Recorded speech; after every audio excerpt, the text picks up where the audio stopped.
अस्सलाम वालेकुम नाजरीन, आप देख रहे हैं न्यूज़ टॉक। मैं हूं यशवीन जमाल।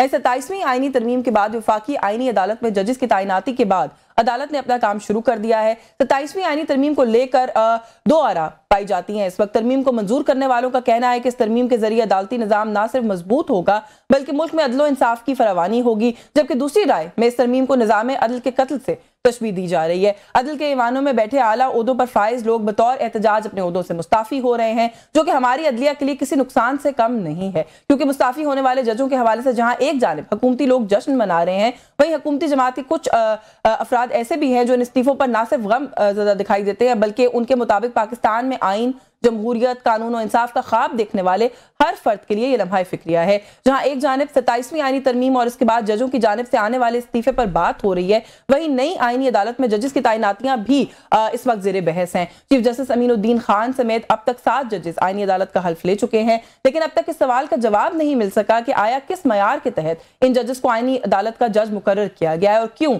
सुप्रीम कोर्ट के आईनी बेंचेस में शामिल जजेस को इस काबिल नहीं समझा गया कि उनको प्रमोट करके आईनी अदालत का हिस्सा बनाया जाए। आखिर वो क्या वजूहात है जिनकी बिना पर रिटायर्ड जज आईनी अदालत में तैनात किए जा रहे हैं? सुप्रीम कोर्ट के जजेस में से इंतखाब करने के बजाय सूबों की हाई कोर्ट से जजेस का इंतखाब किया जा रहा है, जहां अभी तक 27वीं आईनी तरमीम के नतीजे में बनने वाली गुत्थियां नहीं सुलझ सकी हैं। वहीं हुकूमती वुज़रा की जानिब से 28वीं आईनी तरमीम की बात भी हम देखने के सामने आना शुरू हो गई है, जिसमें ना सिर्फ आर्टिकल 140 में तरमीम शामिल है बल्कि NFC में भी मुमकिन तब्दीलियां किए जाने का बताया जा रहा है। लेकिन 28वीं तरमीम की बेल मुंडे चढ़ती दिखाई नहीं देती है, क्योंकि पीपल्स पार्टी का NFC अवार्ड और सूबों की तकसीम के हवाले से दो टोक मौक़िफ़ है कि ना सूबा सिंध को तकसीम करने देंगे और ना ही सूबे के हिस्से के जो शेयर्स हैं उसमें कोई कमी करने देंगे। अब देखना यह है कि हुकूमत वक्त ये जो दरिया है इसको कैसे अबूर करती है। यही कुछ इश्यूज हैं, इन पर बात करेंगे। I am joined by a very august panel. बहुत ही एक्सपर्ट लोग हैं when it comes to law, कानून की और आइन की बहुत अच्छी अंडरस्टैंडिंग हमें ज्वाइन किया। साबिक चीफ जस्टिस हैं लाहौर हाई कोर्ट के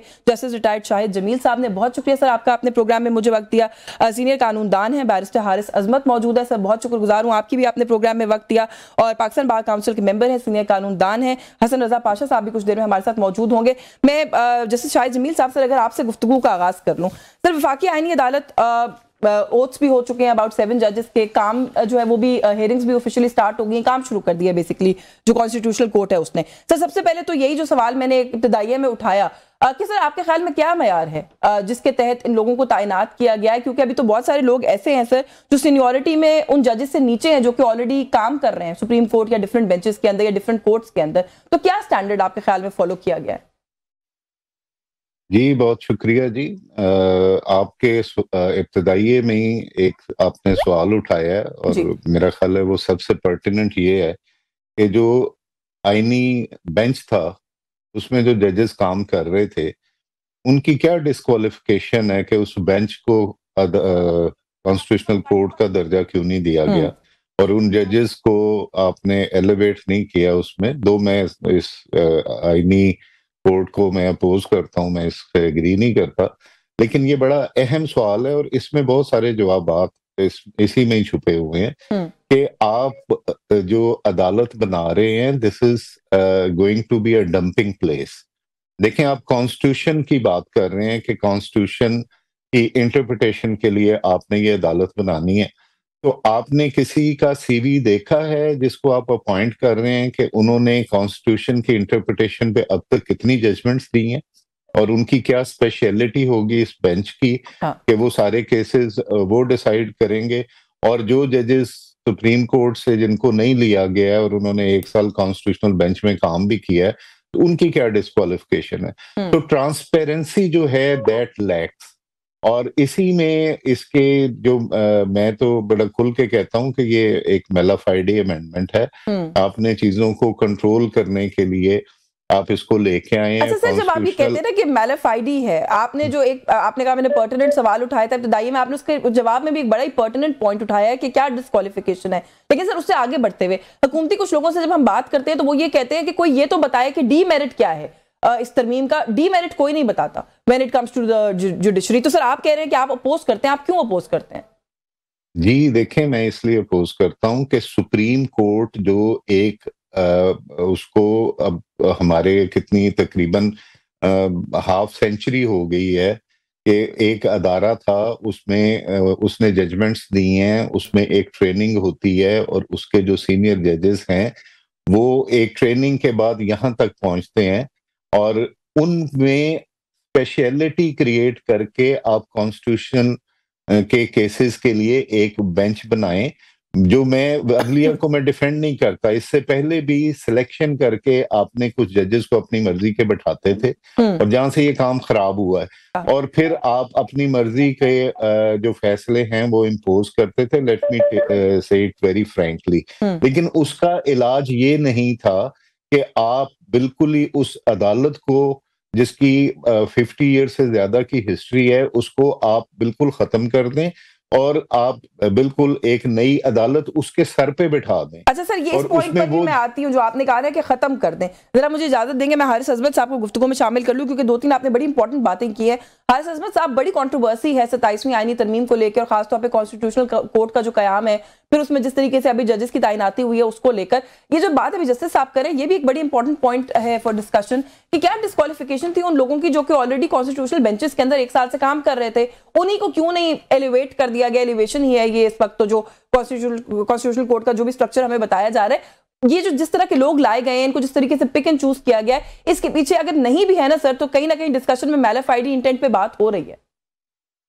جی السلام علیکم. شاہد صاحب کو بھی میرا سلام دیجیے گا. میرے لیے تو ون آف دا فائنسٹ ججز جو لاہور ہائی کورٹ کے تھے وہ شاہد جمیل صاحب تھے. ان سے ڈس ایگری کرنا تو بہت مشکل ہے، تو میں ان سے ایگریمنٹ سے بات شروع کرتا ہوں کہ جج صاحب نے بات بالکل ٹھیک کی کہ جو پہلے بھی سسٹم تھا انہوں نے کہا وہ پرفیکٹ نہیں تھا. جو لوگ لائے جاتے تھے، جو آتے تھے، ایلیویشنز ہوتی تھی، ہر چیز میریٹوریس نہیں تھی. تو ایک ڈس ایگریمنٹ ہے تقریباً تمام پریکٹیشنرز یا پاکستانیوں میں کہ جو ہمارا ایگزسٹنگ لیگل نظام ہے وہ عام آدمی کو انصاف دینے میں فیل ہو چکا ہوا ہے. اس وجہ سے سسٹم کے اندر ریفارم آنا چاہیے. ریفارم، جب بھی کوئی ریفارم لایا جاتا ہے تو انیشلی اس پہ تنقید ہوتی ہے، کیونکہ لوگ یوز ٹو ہوتے ہیں کہ ایگزسٹنگ سسٹم سے، تو اس لیے ایک ڈفرینٹ نظام آتا ہے. انیشلی لوگوں کو عجیب لگتا ہے، بعد میں لوگ سمجھتے ہیں کہ یہ نظام ٹھیک تھا. اب دیکھیں جی، 27ویں ترمیم نے لا کے کیا کیا ہے؟ انہوں نے صرف ایک چیز کی ہے کہ جتنے کانسٹیٹیوشنل مقدمے ہیں وہ ایک علیحدہ عدالت سنے گی، اور جو بقایا 80-90% آف دا کیسز ہیں، جس میں سول اپیلز ہیں، کرمنل اپیلز ہیں، ٹیکس کیسز ہیں، وہ سارے سپریم کورٹ ہی سنے گا. آج جو پہلا کیس آئینی عدالت کے اندر لگا تھا وہ 8 سال سے سپریم کورٹ میں پینڈنگ تھا. اگر پرانا نظام رہتا تو ایک کیس جو 8 سال سے پینڈنگ ہے شاید وہ آج بھی نہ لگتا. تو میرا خیال ہے سسٹم کو ابھی آج پہلا دن تھا، ہمیں سسٹم کو ٹیسٹ کرنا چاہیے. ہینڈ پک ججز کے ساتھ ایک کورٹ الگ سے بنائی گئی ہے. یہ بھی ایک غلط بات ہے. ہینڈ پک ججز نہیں ہیں. جو میجورٹی ججز جو اپوائنٹ ہوئے ہیں they are already working on the constitutional benches of the Supreme Court. تو یہ آلریڈی سپریم کورٹ کے ججز ہیں. جو head of the constitutional bench ہیں، ہی از آلسو اے جج آف دا سپریم کورٹ. اس کے علاوہ جو آئین ہے وہ اجازت دیتی ہے کہ کوئی بھی وکیل جس کی 15 سال سے زیادہ پریکٹس ہے وہ ڈائریکٹلی سپریم کورٹ میں اپوائنٹ ہو سکتا ہے. کانسٹیٹیوشنل بینچ کے لیے انہوں نے ریکوائرمنٹ اور اسٹرینجنٹ کر دی ہے. انہوں نے کہا 15 نہیں 20 سال کی اس کی وکالت ہونی چاہیے، and he should be an advocate of the Supreme Court. دیکھیں بات یہ ہے کہ آپ جو پروسیس تھا ججز اپوائنٹمنٹ کا وہ کبھی بھی ٹرانسپیرنٹ نہیں تھا. 26ویں ترمیم نے ایٹ لیسٹ اس پروسیس کے اندر ایک ٹرانسپیرنسی لے کر آئی. آج بھی جو اپوائنٹمنٹ پروسیس ہے اس کے اندر جو جوڈیشل کمیشن بیٹھتی ہے that is made by majority of the ججز. اچھا چلے میں ذرا بالکل ٹھیک ہے، میں ذرا شامل کر لوں. پاشا صاحب کو بھی گفتگو کے اندر انہوں نے جوائن کر لیا، لیکن جو بات آپ کر رہے ہیں نا سر، دس مائٹ بی ٹرو. جب اس کے بعد روٹیشنز ہوں گی یا فردر اپوائنٹمنٹس ہوں گی، لوگ ریٹائر ہوں گے اس بینچ سے، لیکن ایز آف ناؤ تو ہینڈ پکنگ ہی ہے. سر میں تھوڑا سا اس کے اوپر پاشا صاحب کا بھی کامنٹ لے لوں کہ سر آپ اتفاق مجھ سے کریں گے یا حارث صاحب سے کریں گے کہ نہیں ہے ہینڈ پکنگ؟ کیونکہ اس وقت تو سر تاثر یہی جا رہا ہے کہ پرائم منسٹر آف پاکستان نے ہینڈ پک کر کے کچھ لوگوں کو ظاہر ان کنسلٹیشن کیا ہے لیکن لوگ لگا دیے ہیں. اب اس کے اندر کچھ لوگوں کا نام اس طرح کا آ رہا ہے جن کی کوئی پرانی انکلینیشنز اور افیلیشنز بھی آ رہی ہیں. آپ اگر بات کر لیں جو جسٹس کے آغا ہیں ان کی بات کریں، جسٹس ارشد حسین شاہ تو سر کیئر ٹیکر سیٹ اپ کے اندر عہدے کے اوپر بھی رہے، ان کے اوپر تو بڑے سارے اور بھی معاملات اور کنٹروورسیز ان کے ساتھ ایسوسیٹ کی جا رہی ہیں. تو آپ کو نہیں لگتا کہ اس طرح کے لوگوں کو لگانا پھر اس کے بعد ایک رول ہونا پرائم منسٹر کا اٹ سیلف کنٹروورشل کر رہا ہے اس پورے معاملے کو؟ دیکھیں ہینڈ پک والی بات تو مجھے بڑی عجیب سی لگ رہی ہے. سب سے پہلے آپ لیں جو کانسٹیٹیوشنل بینچ کورٹ کے جو چیف جسٹس بنائے گئے امین الدین خان صاحب، ان کی ذرا پروفائل دیکھ لیں کہ انہوں نے کب لاہور ہائی کورٹ میں ایز جج جوائن کیا، پھر وہ کس وقت سپریم کورٹ میں ایلیویٹ ہوئے، اور اب کس وقت وہ بنے کانسٹیٹیوشنل بینچ کے ہیڈ، اور پھر اب چیف جسٹس۔ تو ایک 14-15 سال کا ایک عرصہ ہائر کورٹس میں ان کا تجربے کا رہا ہے، اور سول سائٹ پہ بہت اچھے جج مانا جاتے تھے، وکیل بہت اچھے تھے۔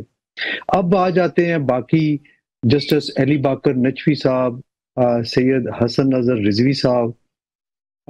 اب ان دو ججز کا آپ دیکھ لیں کہ وہ بھی ہائی کورٹس میں انہوں نے 10-10 12-12 سال کام کیا، اور سپریم کورٹ میں کے جج کے طور پہ ابھی کام کر رہے تھے، اور جو کانسٹیٹیوشنل بینچ 26ویں ترمیم کے تحت بنا تھا اس میں بھی وہ کام کر رہے تھے۔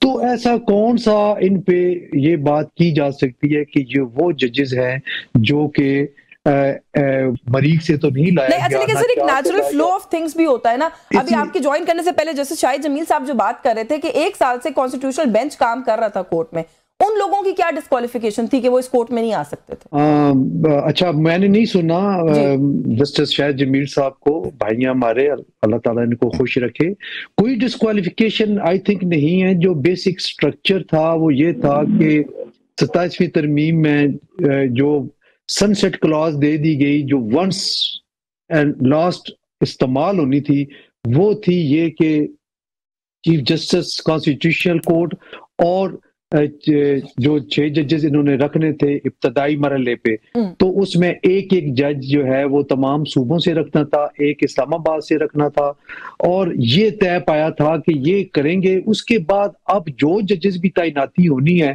وہ جوڈیشل کمیشن آف پاکستان ان کو کرے گا۔ تو یہ وہی کیے گئے جو پہلے سے ججز، اب کے آغا صاحب جو ہیں وہ وہاں پہ سندھ میں جو کانسٹیٹیوشن بینچ بنایا گیا تھا اس کے ہیڈ تھے، ان کو لایا گیا۔ اب ایک ارشد شاہ صاحب کو، وہ میرا خیال ہے غالباً وہ رہے ہیں پاکستان، اب ان کے حوالے سے اگر کوئی کنٹروورسی ہے تو مجھے نہیں پتا کہ کیا ہے، لیکن ان کو جو لایا گیا وہ وکالت کے کوٹے سے لایا گیا ہے۔ اور یہ 27ویں ترمیم، ایک منٹ، جو بات میں پوری بات سن لیں میری، مجھے ایک لمحہ دے دیں۔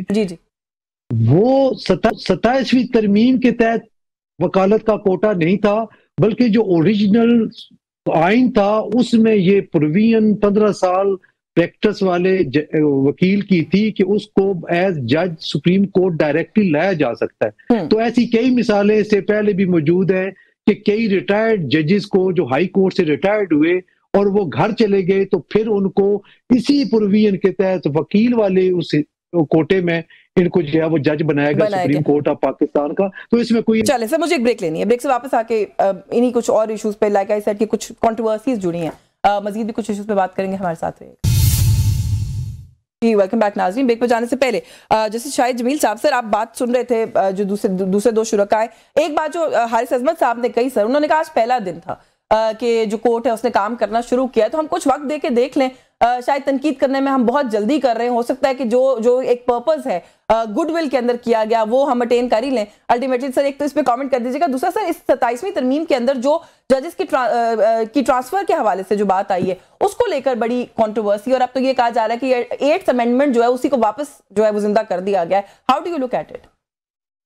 جی، میں پہلے پاشا صاحب کی بات کا جواب دے کے تو میں جلدی سے اس طرف آ جاؤں گا۔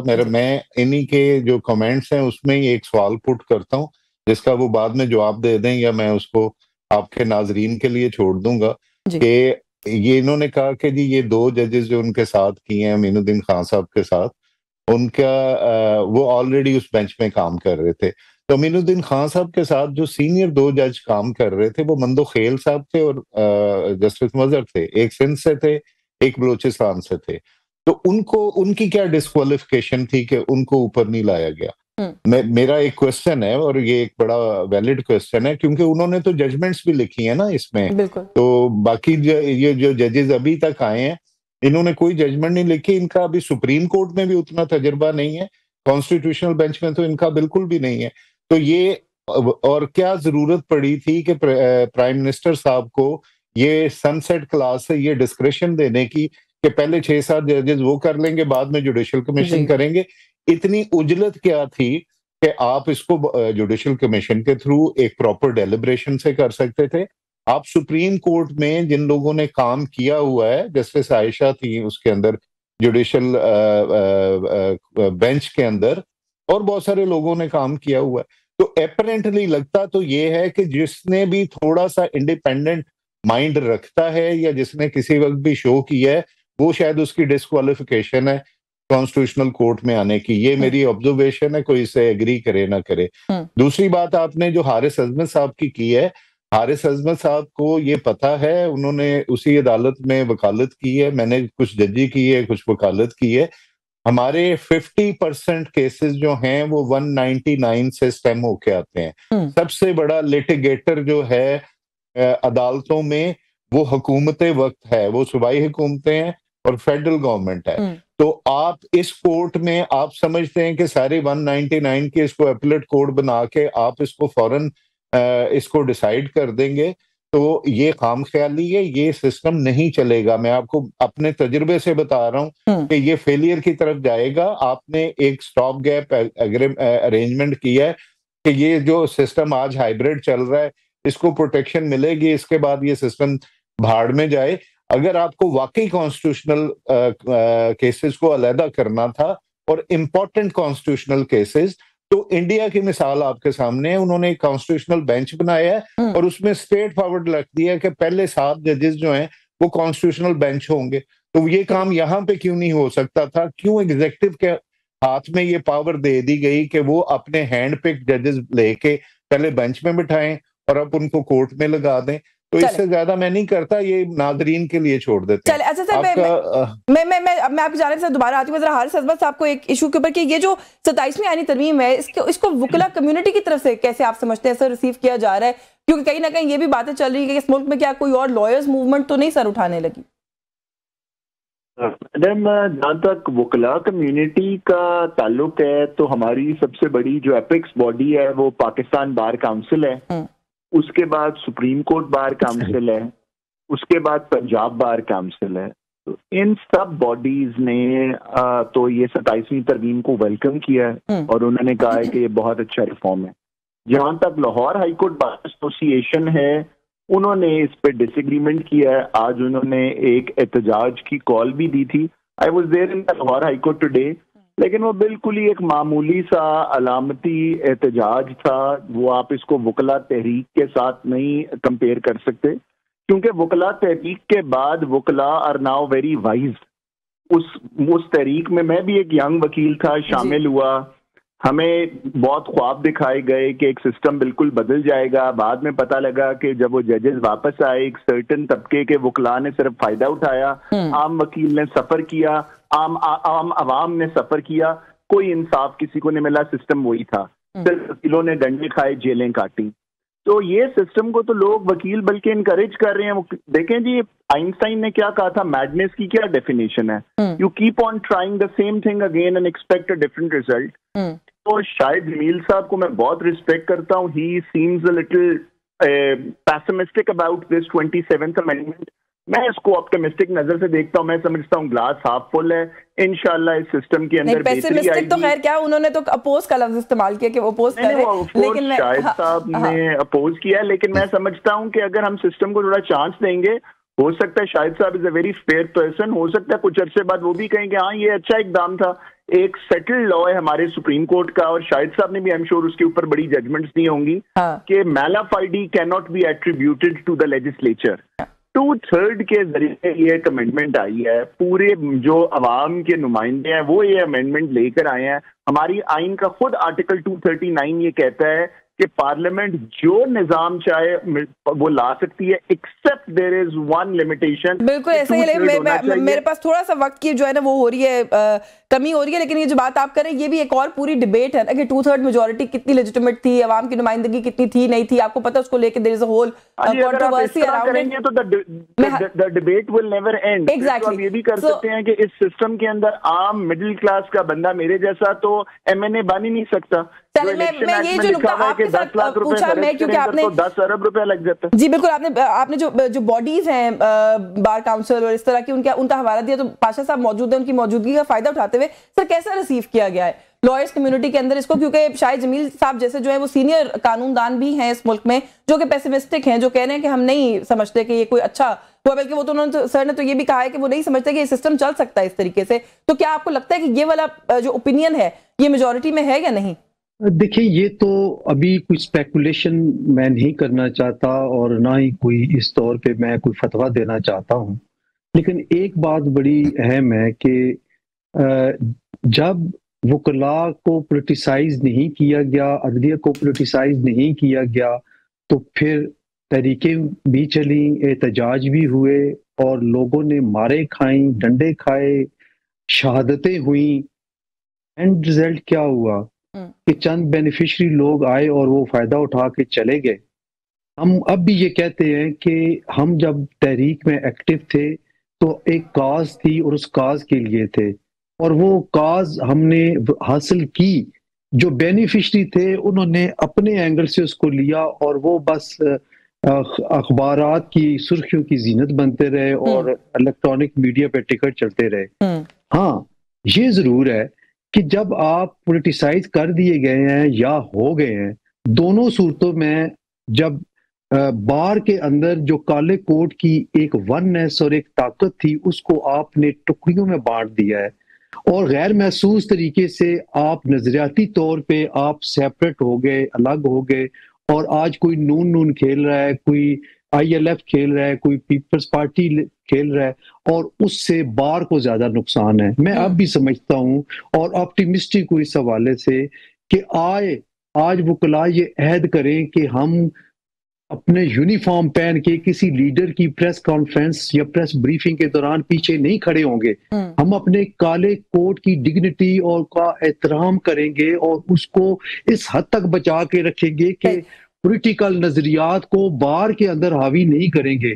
तो फिर मुमकिन है कि वो इनकलाब, जिस इनकलाब के लिए या जिस तब्दीली के लिए हमारे, लेकिन अभी फिलहाल आपका भी ये ख्याल है कि ऐसा कुछ होता हुआ नजर नहीं आ रहा, और फिलहाल आप दोनों जो हैं वो ऑप्टिमिस्टिक ही हैं कि ये अच्छे तरीके से रिसीव की गई और आप लोग इसको टाइम देना चाहते हैं। आपका बहुत शुक्रिया बैरिस्टर हारिस अजमत साहब, अपने प्रोग्राम में वक्त दिया। जैसे रिटायर्ड शाहिद जमील साहब से thank you so much for your time, और हमारे साथ हसन रजा पाशा साहब थे, उनके भी बहुत शुक्रगुजार हैं प्रोग्राम के इस हिस्से में हमें ज्वाइन करने के लिए। व्यूअर्स, एक ब्रेक का वक्त हो रहा है, हमारे साथ रहिएगा जी। वेलकम बैक नाजरीन, प्रोग्राम के इस हिस्से में भी कुछ बात करेंगे 27वीं आईनी तरमीम, उसको लेकर बहुत सारी हम देख रहे हैं कि तो सवालात, क्योंकि जाहिर है एक नई चीज़ है जो सामने आ रही है, उसको लेकर सवालात तो हैं ही हैं, लेकिन साथ ही साथ कुछ पॉलिटिकल भी हम देख रहे हैं कि मामलात जुड़े हुए हैं, तनकीद भी बहुत सारे एस्पेक्ट्स हैं उन पर की जा रही है। तो हुकूमती मौक़िफ़ जो है वो जानेंगे सारे मामले के ऊपर। हमारे साथ मौजूद हैं सीनियर सियासतदान है, सीनियर रहनुमा पाकिस्तान मुस्लिम लीग नवाज के फॉर्मर फेडरल मिनिस्टर हैं खुर्रम दस्तगीर खान साहब ने हमें ज्वाइन किया। बहुत शुक्रिया सर आपका प्रोग्राम में आपने वक्त दिया। सर, सबसे पहले तो जैसे मैंने कहा कि बहुत सारे सवालात भी जुड़े हैं, एक नया मामला है, उसको लेके हर तरीके से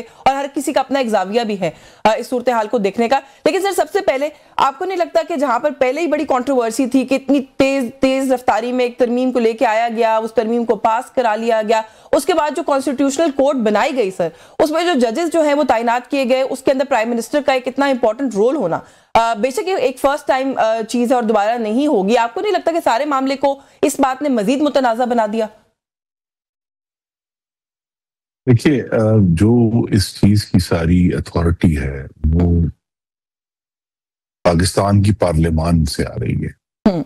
पार्लियामान ने एक आइन में तब्दीली की, एक तरीकेकार तब्दील किया, और उसके ऊपर अब इख्तलाफ राय हो सकता है, जमहूरियत है, बहुत सारे लोग उससे इख्तलाफ कर रहे हैं, लेकिन हकीकत यह है कि अभी तक 27वीं तरमीम के खिलाफ कोई एक शख्स भी ये नहीं कह पाया कि ये आइन में मौजूद जो पाकिस्तानियों के बुनियादी हकूक हैं उससे किस तरह मुतसादिम है, या कोई हमें ये बता सके कि जी जो अदलिया की खुद मुख्तारी है उसमें कौन सी कदगन है इस 27वीं तरमीम में जो हमारे जज साहिबान किसी भी सतह पर हों उनको अवाम को इंसाफ देने से रोक रही है। तो उसके अलावा तो बाकी सारे एडमिनिस्ट्रेटिव इश्यूज है ना जी, एडमिनिस्ट्रेटिव इश्यूज के ऊपर सबकी राय मुख्तलिफ हो सकती है। मैं सिर्फ ये कह सकता हूँ कि एक ऐसे मुल्क में जहां एक वज़ीर आज़म को फांसी लगा दिया, एक को खड़े खड़े निकाल दिया, एक को डिस्क्वालीफाई कर दिया, अगर उस वक्त कोई आईनी बहरान नहीं आया तो ये तो उसके मुकाबले में बिल्कुल ही नहीं सर। लेकिन अभी आपने जो बात की ना, आपने ऐसे खुद मुख्तारी की बात की, इंडिपेंडेंस की बात की, फ्री ऑफ इन्फ्लुएंस होना जुडिशरी का जो है वो एक सबसे बड़ा इंपॉर्टेंट चीज होती है, ये एक वो होता है बेसिक फैक्टर होता है। आपको नहीं लगता वही कॉम्प्रोमाइज हो गया? प्राइम मिनिस्टर को पूरा इख्तियार बेशक पार्लियामेंट ने दिया, मगर दे दिया कि आप जो है वो पहली दफा इस पूरे कोर्ट का जो है वो कयाम कर दे। मल्टीपल फोरम से सर जेसीपी जुडिशल कमीशन में भी भेजा जा सकता था, पार्लियामेंट की एक कमेटी बनाई जा सकती थी, मल्टीपल तरीके कार हो सकते थे। लेकिन आपको नहीं लगता कि इन्फ्लुएंस का एक एलिमेंट वहीं से आ जाता है कि एक प्राइम मिनिस्टर जो है वो इस सारे मामले के अंदर इन्वॉल्व है और वो कायम कर रहे हैं कॉन्स्टिट्यूशनल कोर्ट जो है? देखिए, हमें या तो हम सब इस पर एग्री हो जाएं कि जजेस की जो तकर्री का अमल है वो कौन करेगा, तो वो सब का उस पर एग्रीमेंट होगा। किसी एक ने ये अमल करना है और जिसको भी ये अथॉरिटी दी जाएगी उसके ऊपर एतराज आएगा। मुझे तो इसमें ज्यादा तसल्ली ये है इस आईनी तरमीम में कि जुडिशल कमीशन को वसी तर किया गया है, उसमें मेंबरान की तादाद बढ़ाई गई है, उसमें जजेस की तादाद बढ़ाई गई है। तो आने वाले दिनों में इस पहली अपॉइंटमेंट के बाद जो आहिस्ता आहिस्ता जब जजेस तब्दील होंगे, रिटायर होंगे, तो एक बेहतर तरीके से, ज्यादा शफाफ तरीके से हम जजेस की तकरीर तक पहुंच पाएंगे। अभी हमें बहुत मिसालें बाहर की दी जा रही हैं, लेकिन अमेरिका में तो सदर बराह रास्त नॉमिनेट करता है जजेस को, और उसकी जो तौसीक है वो बराह रास्त पार्लियामान देती है, उनकी जो सेनेट है उसकी एक कमेटी बनती है वो देती है। और अगर जो है वो उस कमेटी में इत्तेफाक ना हो तो पूरी सेनेट उसके ऊपर एक जज की तैनाती के ऊपर वोट डालती है। तो पूरी दुनिया में ये बिल आखिर जो बुनियादी नुक्ता है कि सबसे ज्यादा अथॉरिटी उन लोगों के पास है जिनको अवाम ने मुंतखब करके भेजा है। लेकिन वहां के और यहाँ के बहुत सारे और मामलात कंपेरेबल नहीं है ना, अनफॉर्चुनेटली। वहां पे जिस तरीके से इलेक्शन होता है, इलेक्शन की शफाफियत, यहाँ पर जिस तरीके से क्वेश्चन किया जाता है, इस वक्त भी मुल्क की जो सबसे बड़ी ऑपोजिशन की पार्टी है वो सर ये कहती है कि आप लोगों की जमात के पास तो वो ही नहीं है, इख्तियार ही नहीं है हुकूमत में बैठने का, तो आप लोग तरमीम कैसे कर सकते हैं आइन के अंदर? मैं उनको सही या गलत नहीं कह रही, मैं सिर्फ ये कह रही हूँ कि हमारी ये डायनामिक्स है। 21वीं सदी में हुकूमत का हर कदम जो है उसको हर जाविये से चैलेंज किया जाएगा और किया जा रहा है। लेकिन जो लेजिटिमेसी का क्वेश्चन है, इस वफाकी हुकूमत के पास उतनी ही लेजिटिमेसी है जितनी ऑपोजिशन के पास खैबर पख्तूनख्वा में। वो ये नहीं कह सकते कि वहां किसी और फर्क इलेक्शन कमीशन ने इंतखाब कराया था और बाकी मुल्क में, यानी अटक से शुमाल में सब ठीक हुआ, और वही इलेक्शन कमीशन है, वही पाकिस्तान है, वही इंतजामिया है, तो अटक से जनूब में सारा कुछ तबाह हो गया। I'll give this one to you। ये आप ठीक कह रहे हैं, लेकिन सर थोड़ा सा इसको आगे बढ़ा लें। आपने कहा कि क्या मुतनाज़ा बात है, कुछ तो मुतनाज़ा होगा ना सर, कि सुप्रीम कोर्ट के जो है वो जजेस मुस्ताफी होना शुरू हो गए, प्रोटेस्ट अंडर प्रोटेस्ट इसके ऊपर, और ये बात वहां पर उस सतह पर भी डिस्कस हो रही है, कोई तो कंट्रोवर्सी है ना सर? देखिए, कंट्रोवर्सी मैं बड़े दुख से कहूंगा कि पाकिस्तान में बहुत कम जेन्युइनली असूलों पर होती है। कहीं ना कहीं कोई जाती रंजिश होती है, कोई जाती इश्यूज होते हैं, कुछ रिजेंटमेंट्स होती हैं। इस्लामाबाद में तो मैंने 15 सालों में यही देखा है कि बहुत कम हमने ऐसे अमल देखे हैं जो कि वाकई असूल पर मबनी हो। और वाकई अगर असूल पर इस्तीफे देने थे तो कितने जजों ने इस्तीफा दिया? जब मोहम्मद नवाज शरीफ को नाहक डिस्क्वालीफाई करके पूरे मुल्क का निजाम जो है उसको तलपट कर दिया गया, या कितने लोगों ने रेजिग्नेशंस दिए जब आपके सामने 63A के केस में सुप्रीम कोर्ट ने एक बहुत गंभीर तजावुज किया आइन से। या अभी रिसेंटली 26वीं तरमीम जब हुई है तो कितने जजों ने इस्तीफे दिए? तो लिहाजा इस्तीफे कोई बुनियाद नहीं है। मैं उनकी इज्जत करता हूं जिन्होंने अब समझा कि वो अब इस जो तब्दील शुदा निजाम है उसके तहत वो काम नहीं कर सकते, और उन्होंने एक ऑनरेबली इस्तीफा दे दिया। हमारे मुल्क की जो वो है ना पॉलिटिकल सिचुएशंस, वो आप मुझसे बेहतर समझते हैं। यूसुफ रजा गिलानी साहब को भी सर डिस्क्वालीफाई किया गया था, उसके दौरान कोर्ट पहन के कौन अदालत गया था आपको भी पता है। तो मेरा ख्याल है ये तो हर पार्टी की ग्रीवेंस है और ये पॉलिटिकल डायनामिक्स है। तो असल अगर एक तल्ख हकीकत है वो ये है कि पाकिस्तान की अदलिया की तरफ से भी उसकी जो ताकत का इस्तेमाल है वो पाकिस्तान के बाकी रियासत के सतूनों से देखिए, जिस शाइस्तगी से आपने तनकीद की है या अपना पॉइंट ऑफ व्यू आपने अभी सामने रखा है ना, जिस शाइस्तगी से, और आपने तनकीद भी एक तरह से कर दिया है कि पहले इस्तीफा क्यों नहीं दिया, और आपने अपनी बात भी रख दी है सर, कि बाकी लोगों को भी सिखा दें अपनी पार्टी के अंदर, क्योंकि उन जजेस के ऊपर जो मुस्ताफी हुए हैं, जो कुछ कहा गया और हुकूमती वुज़रा की तरफ से कहा गया है, इतना तो आप एक्नॉलेज करके जाएं सर कि वो नहीं कहा जाना चाहिए था। उन लोगों की सर्विस है इस मुल्क की अदलिया के अंदर भी, उनका कोई भी असूल है, आप उसे डिसएग्री करें जैसे आप डिसएग्री कर रहे हैं, बिलो द बेल्ट नहीं जाना चाहिए सर। जी, हर जो पाकिस्तान की जो सियासत है उसमें बाकी दुनिया की तरह भी शाइस्तगी तो अब बिल्कुल ही मकबूल नहीं रही, उसको कमजोरी समझा जाता है। सोशल मीडिया पर तो लाइक्स जो हैं वो मसाले के हैं ना, और जितनी आप जबान जो है वो मसालेदार इस्तेमाल करेंगे उतने ज्यादा लाइक्स और उतना ही मीडिया पे वो डिस्कस होगा। लेकिन बहरहाल मैं ये समझता हूँ जाती तौर पे कि हमने 2010 में जब 18वीं और फिर उसके फौरन बाद 19वीं तरमीम की, 15 साल अदलिया को खुद मुख्तारी देकर देखी गई, और वो उस खुद मुख्तारी को अपने इदारे को ठीक करने के लिए, जमहूरियत की तकवीयत के लिए, अवाम के मामलात को जल्द निपटाने में मुकम्मल तौर पर नाकाम हुए। तो अगर पार्लियामान का रोल बढ़ा है इसमें अदलिया की जो निगरानी है तो ये अच्छी बात है। और मैं फिर दोबारा दोहरा देता हूं कि चाहे 26वीं हो या 27वीं तरमीम हो, कोई ऐसी चीज नहीं है जो आज के जजों को किसी भी सतह पर अवाम को इंसाफ देने से रोके। तो क्यों नहीं इंसाफ देते, दे दें।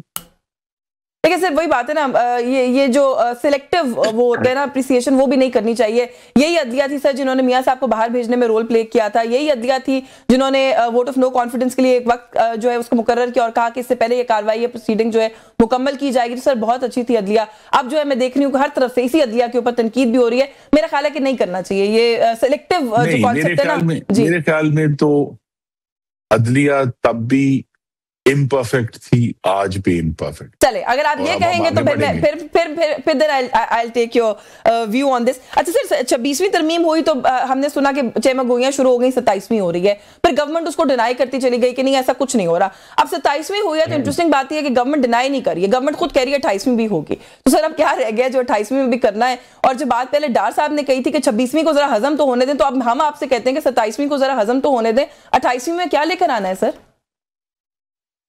देखिए, आइन कोई मुंजमद कागज का टुकड़ा नहीं है, एक जिंदा दस्तावेज है जिसको मुल्क की गवर्नेंस के जिस तरह वो इर्तका हो रहा है, अब इसके ऊपर बहस हो सकती है कि दुरुस्त से मत में इर्तका हो रहा है कि गलत से मत में इर्तका हो रहा है, लेकिन जहां जहां इर्तका हो रहा है उसके मुताबिक आइन में तब्दीली आएगी। अब देखिए, कोई भी पॉलिसी, मैं आपके नाज़रीन से भी अर्ज करूंगा कि 18वीं तरमीम हुई, उसके आए पहले नतीजों पर जरा बहस कर लें कि क्या सूबों को जो गैर मामूली दिए गए वसाइल, क्या सूबों ने उनका दुरुस्त इस्तेमाल किया, किस सूबे ने दुरुस्त इस्तेमाल किया, और क्या उसमें क्या रुकावटें आई। तो अगर इशू ये है कि हुकूमत का ये ख्याल, बिल्कुल ठीक है सर, बता चुके हुकूमत, फैसल मुमताज राठौर साहब जो है वो आ गए हैं, तो बिल्कुल ठीक है। बहुत सारे मामलात में आई थिंक 28वीं तरमीम में भी जो मैंने हवाला दिया, क्योंकि वो है आप लोगों की जो है वो इत्तेहादी हुकूमत है, तो ये मसाइल तो रहते हैं। बहुत शुक्रिया सर आपका, आपने मुझे प्रोग्राम में वक्त दिया। कुछ इंपॉर्टेंट इशूज थे